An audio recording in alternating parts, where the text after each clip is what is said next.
is well below the intraday high it hit back on May 2nd when it came very close to hitting that $115 level. Well, that said, we do continue to feel the effects of higher oil and gas prices rippling through the U.S. economy. Now, yesterday, it was auto companies that were reporting disappointing sales number due in part to high gas prices.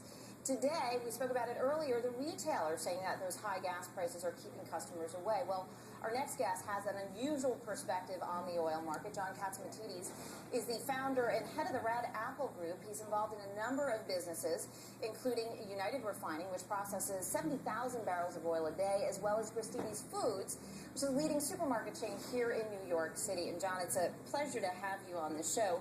You have a very diversified business here, but all businesses being affected by oil prices right now. Oil affects all transportation, it affects food, it affects all products being delivered in the country. So it costs more money to deliver products.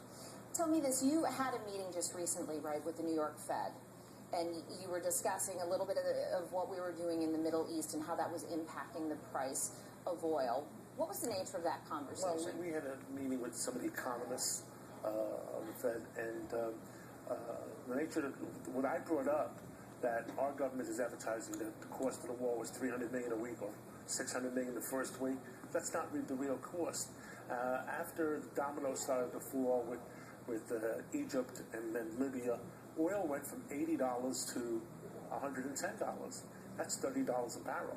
This country burns 20 million barrels a day. That's $600 million a day. So nobody talks about that. Right. We talk about the cost of war as being what's coming out of a budget. Of how many bombs you're setting off, or how many airplanes you're flying, but it costs the American public $4 billion a week in increased prices, and nobody talks about that. And that lasted from the end of February, when prices went up after what happened in the Middle East.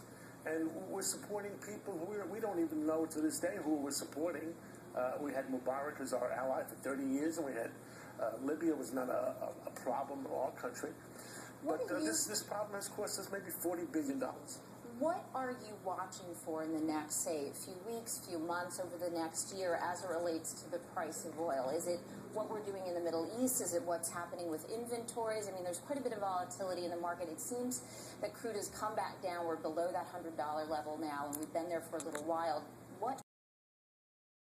Well, I mean, if there's a risk of war, or if there's risk in the Middle East of something happening in Saudi Arabia or something happening in other parts of the Middle East, then it'll force the price of oil even higher.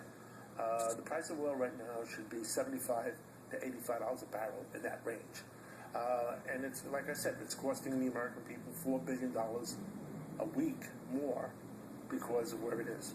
All right, John, unfortunately, that's all the time we have. We got to leave it there, but do appreciate you joining us. Next time, we're going to have to talk a little bit about grocery stores. We've seen a lot of supermarkets actually get hit very hard by gas prices as well. That was John Katsimatidis. He is founder, chairman, and CEO of the Red Apple Group.